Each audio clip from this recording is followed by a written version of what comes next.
With us right now, Sumit Gupta. Sumit, you are the founder and CEO of Deploy Yourself. You're a leadership coach. You're also a podcaster. Your podcast is Leadership Journeys, and your website is deployyourself.com. Sumit, thank you so much for joining us. Thank you. Thank you for having me. All right. Give us an overview of the work and the impact that you have in the world.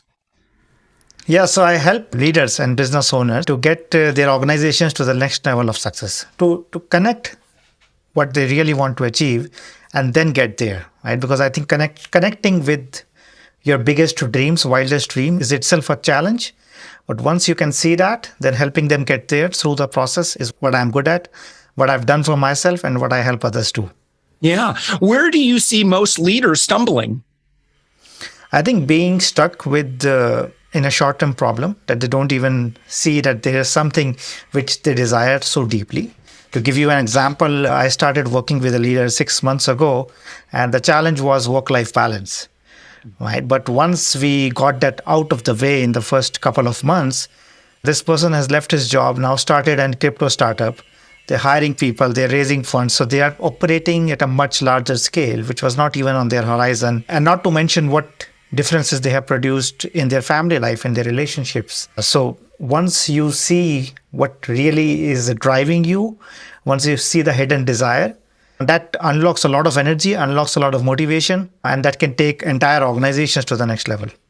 Yeah. So, Sumit, what types of leaders do you work with? What types of organizations? And how does somebody know that they need a leadership coach? I want to speak just more broadly again to business leaders out there. When do we call in somebody to help us out? I think when you have a big vision or big dream in front of you, or you are in a place where you know that you are stuck, that there is more to you. So you want to talk to somebody, and it could be a mentor, it could be a coach, but you want to talk to somebody who has been on their journey and who can give you advice or show you what you really need to see. One of the biggest challenges which business leaders face, and like one of my clients recently told me that almost everybody whom they know are scared to tell them what they really need to hear. Right. So but that's very valuable for any business leaders to really get from the horse's mouth sometimes, not even if it doesn't sound easy to hear, but to really see that, because that's where the gold is. That's where your next level of growth is coming from. It's so easy to surround yourself with people who will say what you want to hear, not necessarily what you need to hear. How do we overcome that? Maybe we're like, well, I don't want to hear the negative because I don't want it to deflate me, and I need to be in a peak state. So then I don't want to subject myself to the negativity. Maybe it's, shielding ourselves from customer feedback or something like that. That we're like, oh no, I don't want to hear the negative because I recognize. I'm not saying I do that, but I probably do that from time to time. How do we balance that? Well, I think just going there, what you mentioned as negative, I think reframing that as not negative, but actually helpful, because whatever you're not listening to could actually have those signals or those messages which will help you get there. And even from an emotional point of view, any emotion like fear or anxiety, which we don't really want to face, can be our friend, right? It can actually tell us. So one thing which I have learned, one of my biggest learnings in my own journey as like moving from a full-time employee to an entrepreneur to a coach now, is that I used to say that I don't have courage or I don't have confidence and I'm scared to take this big leap. What I've learned is that fear never stops anybody. What stops us is that we stop fear, right? We make it wrong to feel fear. But once I understood my fear, like my fear was telling me what was meaningful for me, I was able to build courage to go through that, because courage is not the absence of fear. Courage is like acknowledging that I have fear and now this is meaningful for me, so I'm going to move forward with it, not by making the fear wrong, but by really embracing it as part of who I am and what the fear is trying to tell me. Right? So I'm not scared of bungee jumping because I don't care about that, right? But I am scared of becoming a coach because I care about that. So fear is your friend. It's telling you something which matters to you. But if you brush it away, if you say, I don't want to feel that because it feels uncomfortable, you're missing out on a huge opportunity. You're missing out like on a close friend who is trying to tell you something very meaningful. Yeah, that is really interesting. There are things like, so obviously fear failure is another one that I think that, especially those of us who maybe have that perfectionist streak to ourselves, we equate failure with, boy, I really did something bad. And, because I failed or, made a mistake, somehow I'm out of integrity or somehow I'm not a good boy, good girl kind of thing, right? Whatever the programming is that let us know that it's not okay to make mistakes. It's with can you talk about just about making errors, making mistakes, that sort of thing? I think I am a perfectionist, right? So it still comes in my way. But what I've learned is that, right, we often make it too hard on ourselves, right? We don't succeed at something, or when we win a game or when we achieve a milestone, we succeed when we step into the arena to play, right? Because that's what entrepreneurs do. That's what leaders do. They step into in an arena which most people are not even stepping into, right? So just by taking that initiative, you are a winner. Now, whatever milestones you are achieving or not achieving, those are very like small little flagpoles on a larger journey, right? And if you make them heavy by calling them failures and especially relating it to your personal failures, you're only being too tough on yourself.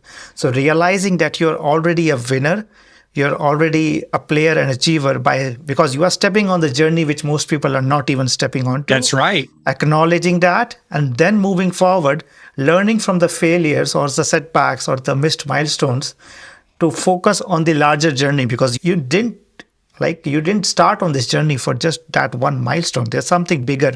So if you can connect to that and keep that in your visibility, that is the one thing which you're looking for. I don't know if you've dealt or worked with leaders on this subject too. I would say, very candidly, one thing that I'm working on is tend to ruminate on things, particularly, let's say it could be a negative interactions. I've created a world for myself where, and I generally, run a very good company and, have great relationships and so forth. But there are opportunities still where, I can have a negative experience. Maybe it's some sort of a negative interaction and it bugs me. And I wonder, part of me is just, I've become too soft because, when I was in the US military, I was exposed to negative interactions multiple times a day. And, I feel like I normalized it. Does this make sense? So in other words, I wonder if, just because I have such limited negative interactions when I do have one, it could be even just like like this sales guy, and he was just being overly fake and phony, and that even really bugged me. And I felt myself kind of ruminating over that conversation, about how icky that made me feel. And I'm like, no, let it go. And so, I would feel that kind of thought kind of bubbling up again, and it's okay, but let it go. You're okay, right? And any thoughts on any of that? I by the way, I love going and getting free psychology here, or not psychology, but I love coaching here. No, I think I will share a couple of stories here. And I was working with a leader very recently, and they were ruminating over a conversation which they overheard, right? Which they didn't even had, but this person overheard. And the fear was that they might be let go, so they might be fired from their position, right? But this person was not, they were not supposed to overheard that conversation. And then that created a lot of worry and a lot of rumination.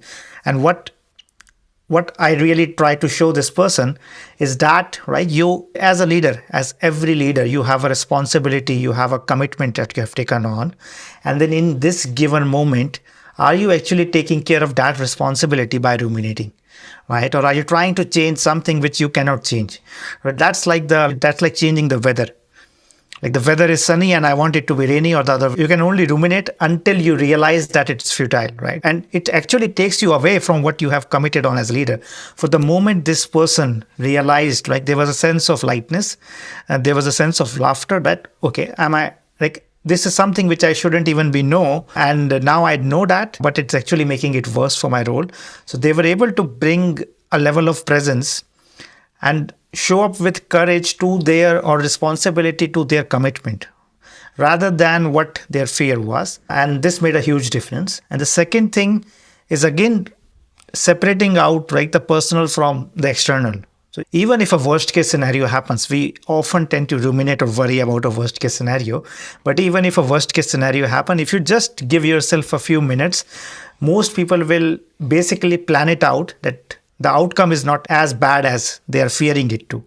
Right. And then they can deal with, and they have dealt with failures, or we have dealt with setbacks in the past. So even if this person is going to get fired, even if that were to happen, he knows that he will find another job very soon. Right. So he's widely reputed, but the fear, but the worry can actually take us away from what we are good at. So once you identify what is the risk, and it takes just a few minutes to really realize that even if the risk were to happen, you are strong enough. Like, you are not weak because there is something bothering you. Yeah. Sumit, how do you work? What does it look like when you engage with your lead? Like, how do you just work month to month, ongoing? Do you have do you establish maybe some goals? And, what does coaching look like with you? Yeah. So my work is mostly long term. So I start with a multi-year commitment that a leader or an organization has to their future.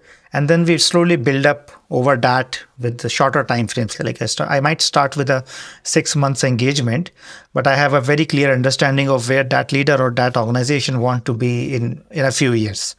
Right. So this might involve just coaching one leader, or just might involve like coaching an entire leadership team. To give you another example, one organization that I am working on, when I started working with them, they started with a goal of doubling their revenue in 1 year. And now it's 8 months into the coaching, and they are already multiplied their targeted revenue by 25x for the next 3 years. Right. So now the 3 years becomes a context under which every conversation that I have with them and that I show them adds value to them. Right. So now 25x from where they are now in the next 3 years, that's what is there in the vision for the leaders. And we're still working on a year by year engagement, but the scope of it is much larger, and the leaders are actually operating at a much different level of leadership than they were just 8 months ago. Your website, deployyourself.com, what's on your website, and why should folks jump off the podcast right now? Or no, keep listening, don't jump off, but go and multitask and go and pull this up in a browser, deployyourself.com.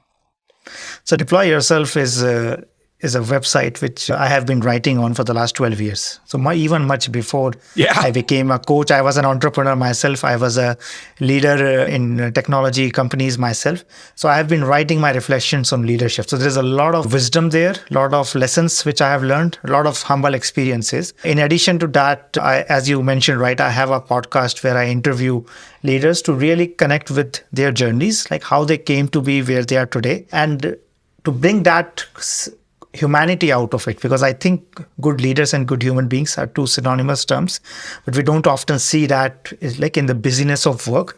But my intention with the podcast is to bring out those stories which connect us all as human beings, and that makes us better as leaders, right? So that my podcast itself is a huge source of inspiration for anybody, because I'm mostly interviewing CEOs, leaders, entrepreneurs who are tackling those big challenges, but at the same time are brave enough to come on the podcast and really share about like how they're struggling, or what they have done to overcome their fears, their challenges, and so on. Yeah, so that's my website. It's basically a channel for me to get my message out, even before or even beyond who I am as a coach. Yeah, it is. You do have quite a library of content here. And again, that's at deployyourself.com. And of course, your podcast, which you can look for right now and subscribe to.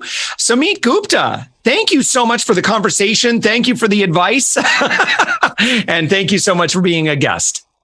Wonderful. Thank you, Josh, for having me.